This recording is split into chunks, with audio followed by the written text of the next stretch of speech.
यीशु मसीह के नाम में एक बार फिर से आप सबों को जय मसीह की। परमेश्वर का हम धन्यवाद करते हैं कि परमेश्वर भला है और अब तक उसने हमें संभाला है। हम प्रभु का धन्यवाद करते हैं। मैं प्रार्थना करता हूं और ये आशा करता हूं कि आप सब लोग प्रभु में सुरक्षित हैं और प्रभु से निरंतर हम एक दूसरे के लिए प्रार्थना करें। आज का जो थीम है वो है पवित्र त्रिएक परमेश्वर, होली ट्रिनिटी। त्रिएक परमेश्वर, जैसा कि हम बाइबल में देखते हैं कि परमेश्वर एकमात्र परमेश्वर है, लेकिन शुरू से ही हम, चाहे वो नया नियम हो चाहे पुराना नियम हो, हम एक बात को देखते हैं कि परमेश्वर अलग अलग रूपों में काम करते आया है ना। कहीं वो परमेश्वर यहोवा के रूप में काम करता है, कहीं उसने परमेश्वर के आत्मा के रूप में काम किया, और नए नियम में वो यीशु मसीह के रूप में जब वचन देहधारी होता है तो यीशु मसीह के रूप में वो कार्य करता है। तो हम ये भी कह सकते हैं कि प्रभु परमेश्वर एक ही है। हम उसे तीन परमेश्वर नहीं कह सकते, तीन ईश्वर अलग अलग नहीं कर सकते हैं, लेकिन हम ये कह सकते हैं कि एक परमेश्वर त्रिएक परमेश्वर के माध्यम से या अलग अलग रूपों में वो कार्य करता है। और पुराने नियम में लिखा हुआ है व्यवस्था 6:4 में कि हे इस्राएल सुन, यहोवा हमारा परमेश्वर है, यहोवा एक ही है, केवल एक ही परमेश्वर है। तो हम मसीह लोग ये पूर्ण विश्वास करते हैं कि परमेश्वर एक ही है ना। हमारे तीन परमेश्वर नहीं है, लेकिन एक परमेश्वर तीन रूपों में अलग अलग काम करता है। और वो तीनों जो रूप हैं वो परमेश्वर पिता, परमेश्वर पुत्र और पवित्र आत्मा, वो तीनों हर काम में सहमत होते हैं, वो सहमति के साथ काम करते हैं, वो तीनों एक साथ हैं। यूहन्ना के इंजील को जब हम ध्यानपूर्वक पढ़ते हैं तो वहाँ पर बार बार प्रभु यीशु मसीह पिता के बारे में बात करते हैं और यीशु मसीह स्वयं के बारे में बात करते हैं, और वो ये वायदा करते हैं कि वो अपने जाने के बाद पिता के पास जाएंगे और वहाँ से पवित्र आत्मा को सहायक के रूप में भेजेंगे। तो आज भी जो हमने वचन पढ़ा है यूहन्ना 16वां अध्याय 5 से 15, वहाँ पर भी प्रभु यीशु मसीह ये कहते हैं कि मैं पिता के पास जाऊंगा और तुम्हें एक सहायक तुम्हारे लिए भेजूंगा। अर्थात यहाँ पर तीन हम रूप देखते हैं परमेश्वर के, कि एक परमेश्वर के रूप में जो स्वर्ग में सिंहासन पर विराजमान है, दूसरा वो प्रभु यीशु मसीह जो कि देह धारण करके इस संसार के अंदर आए थे, तीसरा जो है जो यीशु मसीह कह रहे हैं कि मैं अपने जाने के बाद कलीसिया में या विश्वासियों के ऊपर पवित्र आत्मा भेजूंगा। तो यहाँ पर हम देखते हैं कि तीनों जो रूप हैं परमेश्वर के वो प्रकट किए गए हैं, है ना।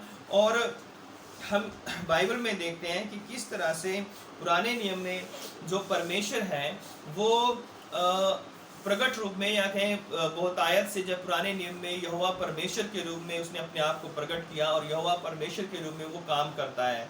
नए नियम में सुसमाचारों में हम देखते हैं कि यीशु मसीह ने यीशु के रूप में जो है मसीह के रूप में काम किया, व्यक्ति के रूप में वो इंसान का रूप धारण करके आया, एक व्यक्ति के रूप में उसने सेवा की। लेकिन जब यीशु मसीह चले जाते हैं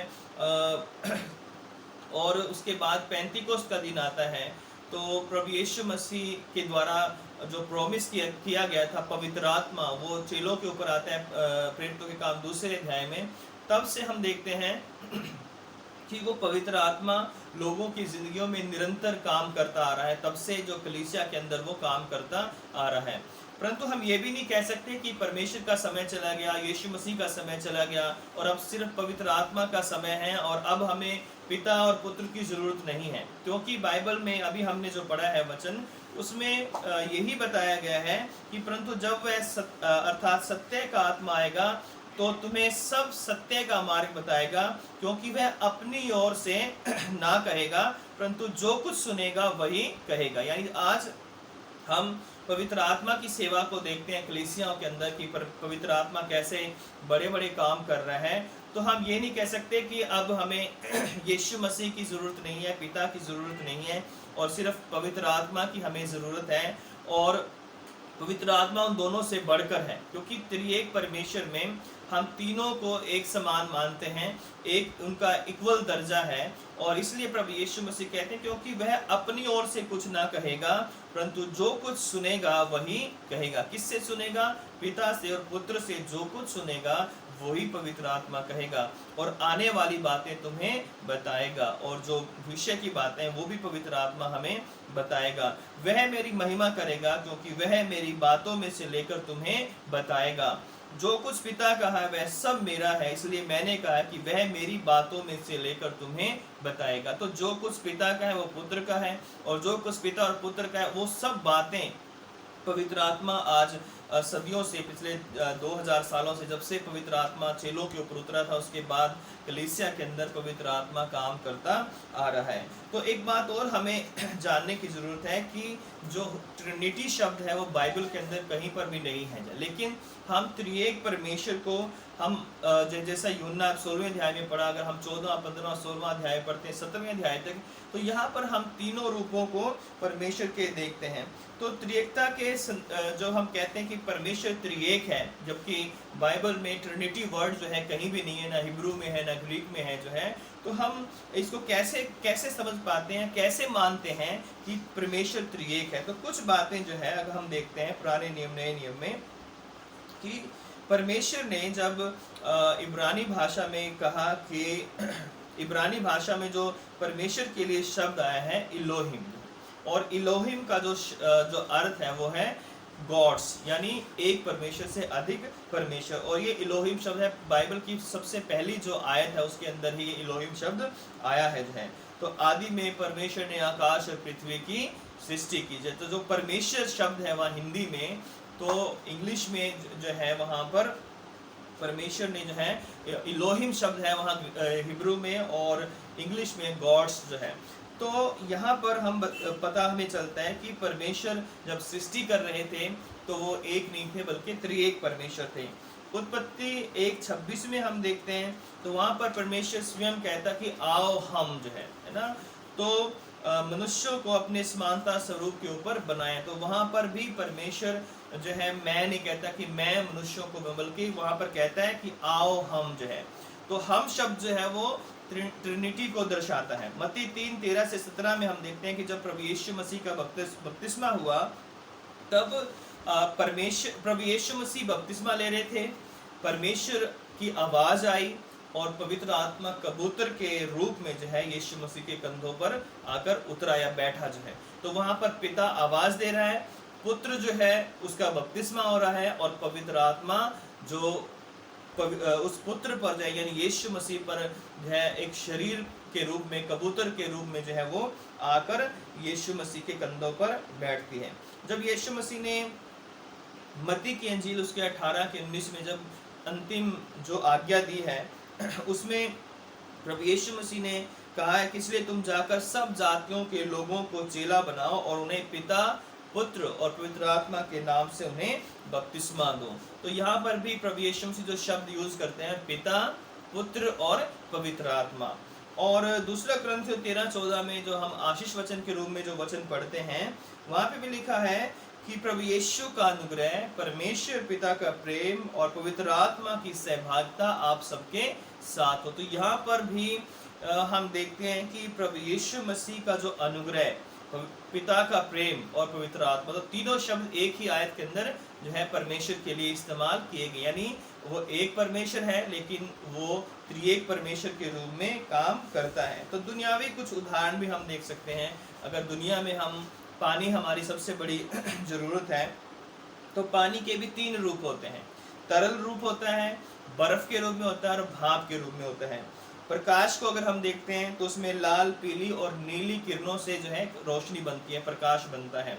अगर हम जो है घर में हम एग यूज़ करते हैं, अगर हम अंडे को भी देखें तो वो भी एक उदाहरण है जहाँ पर अंडे के 3 भाग होते हैं। जो है एक अंदर का पीला भाग, फिर उसके बाद सफ़ेद भाग, उसके बाद जो छिलका है जो है वो भाग जो है। तो हम लेकिन उसे हम ये नहीं कहते कि जो है येलो अंडा या जो है वाइट अंडा या उसके बाद जो छिलके वाला अंडा, लेकिन हम उसे सिर्फ एग कहते हैं कि ये एग है। और वो उसका नाम सिर्फ एग है या अंडा हम कहते हैं, लेकिन उसके स्वरूप जो है वो 3 हैं। तो ऐसे अनेक उदाहरण हैं। जैसे मनुष्य है, हम कहते हैं कि ये मनुष्य है या ये व्यक्ति है या मैं व्यक्ति हूँ, मैं मनुष्य हूँ, लेकिन हमारे अंदर 3 चीज़ें हैं। हमारे अंदर देह है, हमारे अंदर प्राण है और हमारे अंदर आत्मा है। तो मनुष्य जो बना है वो 3 चीज़ों से मिलकर बना है, लेकिन वो है एक ही जो है। त्रिएक जो परमेश्वर है वो एक इकाई के रूप में काम करते हैं, वो अलग अलग रूप में काम नहीं करते। यानी अलग अलग मतलब ये नहीं है कि वो जो है, कहने का मतलब मेरा ये है कि ऐसा नहीं है कि पिता पुत्र की आज्ञा को तोड़ रहा है और पवित्र आत्मा पिता और पुत्र की आज्ञा को तोड़कर कुछ अलग हमें बताएगा आकर जो है। क्योंकि यीशु मसीह ने कहा कि जब पवित्र आत्मा आएगा वो हमारी पिता और पुत्र की बातें ही वो बताएगा। तो वो एक इकाई की यूनिटी के रूप में वो काम करते हैं। पिता परमेश्वर ने, अगर हम उत्पत्ति में देखें, वचन बोला और जो वचन बोला गया, मुंह से निकला वो वचन, उसके द्वारा सृष्टि हुई और पवित्र आत्मा जल के ऊपर वहां मंडरा रहा था, पवित्र आत्मा वहां पर मौजूद था। तो वहां पर भी हम देखते हैं कि सृष्टि में पिता पुत्र पवित्र आत्मा को हम देखते हैं। तो देह धारण में भी हम देखते हैं कि परमेश्वर ने अपना एक लौता पुत्र दिया। तो परमेश्वर पुत्र को भेजने वाला है, पुत्र देहधारी होकर संसार में आने वाला है और पवित्र आत्मा मरियम को के जो गर्भ में जो है उस पुत्र के जो उसके जो अंश है उसको डालने वाला है। तो हम पिता पुत्र पवित्र आत्मा को देह धारण में देखते हैं।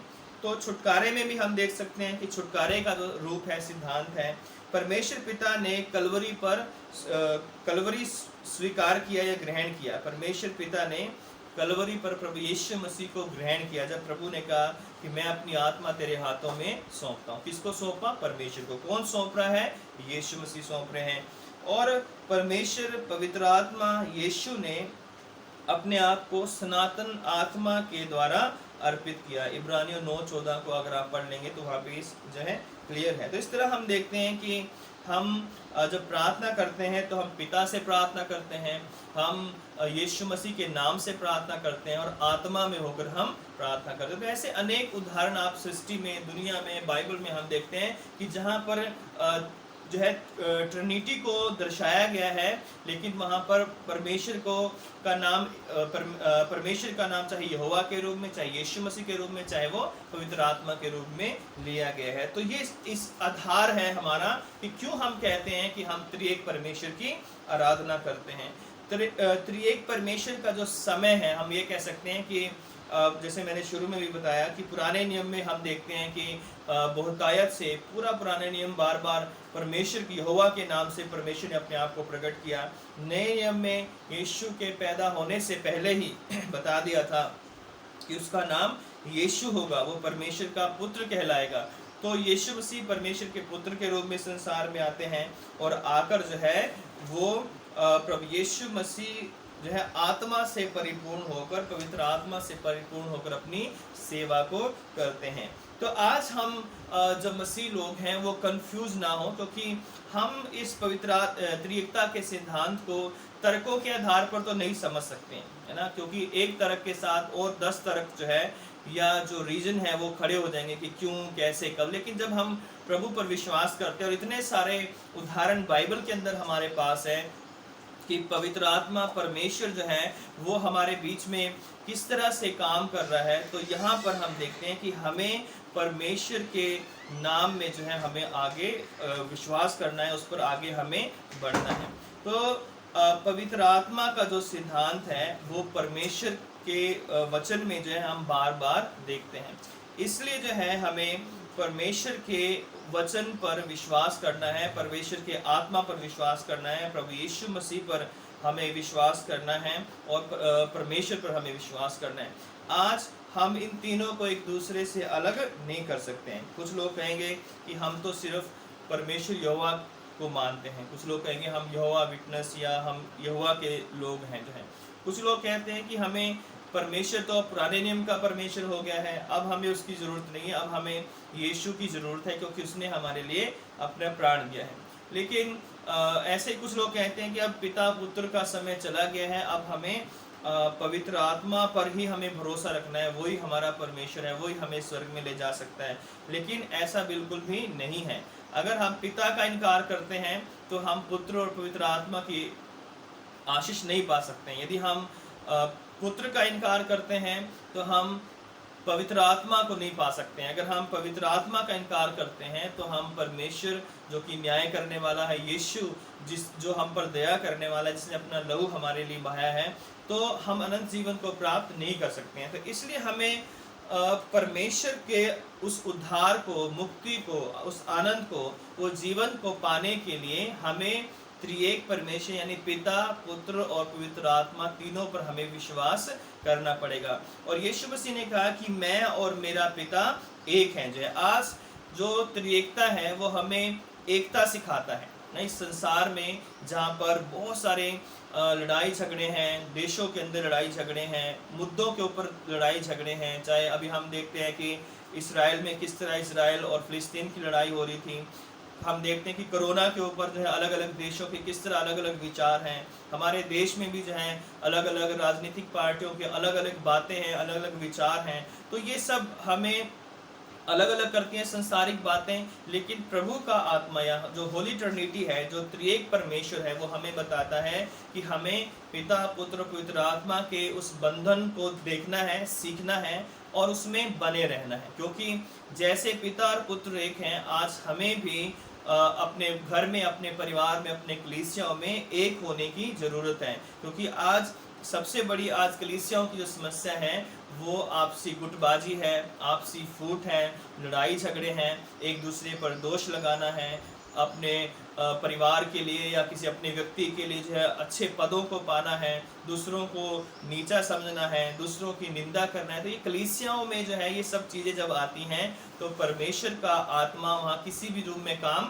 नहीं करता है। ना वहाँ पिता काम करता है, ना वहाँ पुत्र काम करता है, ना ही वहाँ पवित्र आत्मा काम करता है। और बिना तीनों के जो है हम परमेश्वर के राज्य में दाखिल नहीं हो सकते थे। क्योंकि यीशु मसीह मार्ग, सत्य और जीवन है, लेकिन यीशु मसीह को स्वीकार करने के लिए हमें परमेश्वर का आत्मा चाहिए, क्योंकि वो आत्मा ही है जो हमें परमेश्वर का और पुत्र का ज्ञान देता है। तो इसलिए हमें पवित्र आत्मा की भी ज़रूरत है, यीशु की भी ज़रूरत है, परमेश्वर की भी ज़रूरत है। और आज जबकि हम इस युग को हम कहते हैं कि ये पवित्र आत्मा का युग है, ये सच है, लेकिन हम पिता और पुत्र को इनकार नहीं कर सकते। जब तक पिता की आज्ञा नहीं होगी, जब तक पुत्र पवित्र आत्मा नहीं भेजेगा, कोई चंगाई नहीं हो सकती है, कोई आशीष नहीं मिल सकती है, कोई उद्धार नहीं हो सकता है। जबकि जब जो है पिता और पुत्र जो है किसी बात में सहमत ना हो। इसलिए जैसे यूहन्ना में प्रभु यीशु मसीह ने कहा कि वह अपनी ओर से ना कहेगा। यूहन्ना 13 में लिखा हुआ है कि जब पवित्र आत्मा आएगा तो वह तुम्हें सब सत्य का मार्ग बताएगा। सत्य कौन है? यीशु मसीह सत्य है। अगर हम 14:6 में पढ़ते हैं, यीशु ने कहा कि मार्ग, सत्य और जीवन मैं हूँ। तो वह सब सत्य का मार्ग बताएगा। पवित्र आत्मा जो है वो सब सत्य का मार्ग यानी यीशु मसीह का मार्ग बताने वाला है, क्योंकि वह अपनी ओर से ना कहेगा। आज जो बाइबल में बात लिखी हुई है उससे हटकर जो है पवित्र आत्मा कुछ और नहीं कहेगा, है ना। और कुछ लोग कहते हैं कि पवित्र आत्मा ने मुझे ये कहा, मुझे वो कहा। वो अच्छी बात है, लेकिन वो बाइबल के अनुसार होना बहुत ही जरूरी है। अगर वो बात बाइबल के अनुसार नहीं है, अगर पवित्र आत्मा किसी को कहता है कि 10 आज्ञाओं की जरूरत नहीं है मानने की, है ना, बाइबल पढ़ने की जरूरत नहीं है, या हमें जो है परमेश्वर पर विश्वास करने की जरूरत नहीं है, तो वो पवित्र आत्मा नहीं है, बल्कि वो कोई और ही आत्मा हो सकता है। क्योंकि जब पवित्र आत्मा है वो पिता और पुत्र की इच्छा को पूरा करता है। और लिखा है कि वह जो कुछ सुनेगा वही कहेगा। वो किससे सुनेगा? वो हम इंसानों से नहीं सुनेगा पवित्र आत्मा, बल्कि जो पिता और पुत्र से सुनेगा। और जो आने वाली बातें पिता और पुत्र उसे बताएंगे वही वो संसार में आकर वो प्रकट करेगा। ऐसा नहीं है कि वो अलग से कोई एक नई थ्योरी या नया कोई मैसेज है वो लेकर आएगा, बल्कि वो परमेश्वर का ही वचन लेकर आएगा।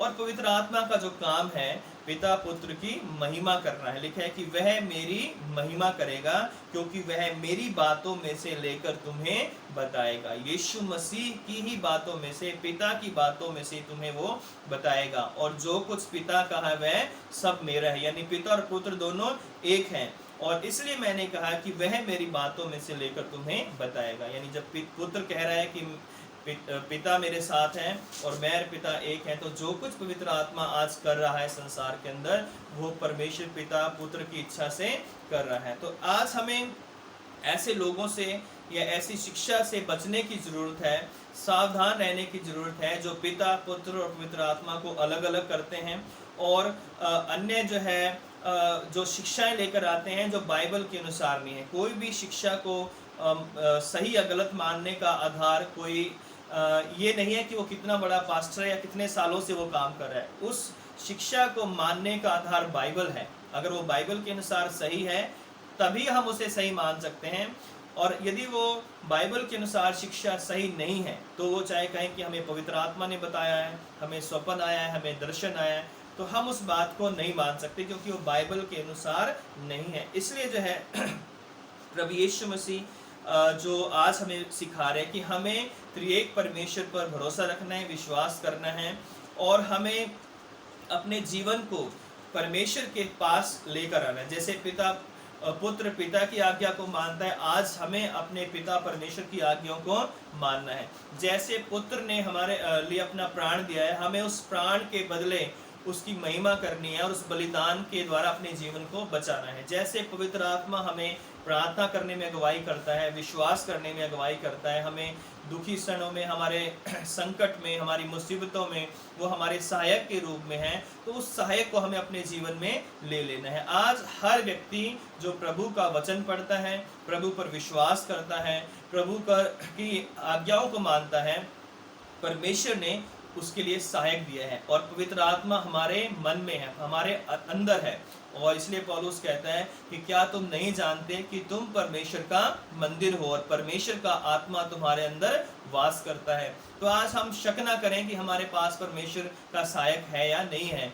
हम सब विश्वासियों के लिए जो प्रभु में बने हुए हैं, प्रभु की संगति में, प्रभु की आराधना में बने हुए हैं, प्रभु ने जो है हमें अपना पवित्र आत्मा दिया है, प्रभु ने अपनी आशीषें हमें दी हैं, अपना वचन हमें दिया है। तो आज हमें ज़रूरत है कि हम वचन को पढ़ें, प्रार्थना करें और उस त्रिएक परमेश्वर की जो उद्धार उपलब्ध करवाया गया है, जो हमारे लिए अनंत जीवन का रास्ता दिखाया गया है, हमारे लिए जो प्रभु ने आशीषें रखी हैं, उनको हम विश्वास के साथ ग्रहण करें। तो प्रभु जो इन वचनों के द्वारा आप सबों को आशीष और बरकत दें और अपना अनुग्रह दें, ताकि प्रभु के नाम में आप लोग बढ़ें, उस आत्मा को आप ग्रहण करें, प्रभु के वचन को ग्रहण करें, परमेश्वर को ग्रहण करें, क्योंकि बिना परमेश्वर के, बिना प्रभु को जाने, बिना पवित्र आत्मा के हमारा उद्धार नहीं हो सकता है। तो प्रभु आप सबों को आशीष दें, आप अपने घरों में सुरक्षित रहें और अपने बच्चों का ध्यान रखें, अपने बुजुर्गों का ध्यान रखें, अपना ध्यान रखें, बेवजह जो है बाहर ना जाएं और घर में जो अगर आपको समय मिला है, प्रभु ने समय दिया है, तो ज़्यादा से ज़्यादा समय आप प्रार्थना करें, वचन को पढ़ें, अपने परिवार के साथ प्रभु की महिमा करें। आइए हम अपनी आंखें बंद करेंगे और प्रार्थना करेंगे। सर्वशक्तिमान पिता परमेश्वर, हम आपका धन्यवाद करते हैं कि आपने पिता परमेश्वर पूरे पवित्र शास्त्र में अलग अलग समयों में अलग अलग रूप से अपने आप को प्रकट किया है। हम विश्वास करते हैं कि आप एकमात्र सच्चे जीवित परमेश्वर हैं और आप एक ही हैं, लेकिन आपने आरंभ से मेरे पिता परमेश्वर वचन के द्वारा और पिता आत्मा के द्वारा और वो उस वचन को देह धारण करके यीशु मसीह के रूप में आपने काम किया है। ओ प्रभु, आज आपका वचन कहता है कि वो पवित्र आत्मा हमारी सहायक है, सहायता के लिए है, ताकि हम यीशु मसीह पर विश्वास करें। और जब हम यीशु मसीह पर विश्वास करते हैं तो हमारे पास पिता आप हैं, आपका अनुग्रह है, आपकी दया है। हे मेरे पिता परमेश्वर, जितने लोग इस वचन को सुन रहे हैं, इन सबों को आप आशीष और बरकत दें, और जो लोग बीमार हैं आप उन्हें छूकर चंगा कीजिए। जो लोग चंगाई पाए हैं उसके लिए आपका धन्यवाद करते हैं। जो लोग दुखी हैं, जिन्होंने अपने परिवार के लोगों को खोया है, उनके लिए हम आपकी शांति को मांगते हैं। सबको अपने पवित्र आत्मा से भर दीजिए, ताकि आपके लोग आपके नाम में बढ़ें, उन्नति करें, आपकी शांति पाएं, आपका उद्धार पाएं और अनंत जीवन के लिए अपने आप को तैयार कर सकें। सब बातों को आपके हाथों में सौंपते हैं, अपने जीवन को और पूरी कलीसिया को, पूरे विश्वासियों को, जो आपके बेटे बेटी, इन सब को आपके पवित्र हाथों में सौंपते हुए धन्यवाद के साथ यीशु मसीह के नाम से इस प्रार्थना को मांगते हैं, आमीन। आप सबों को जय मसीह की। प्रभु आप सबों को बहुत बहुत आशीष दे, आमीन।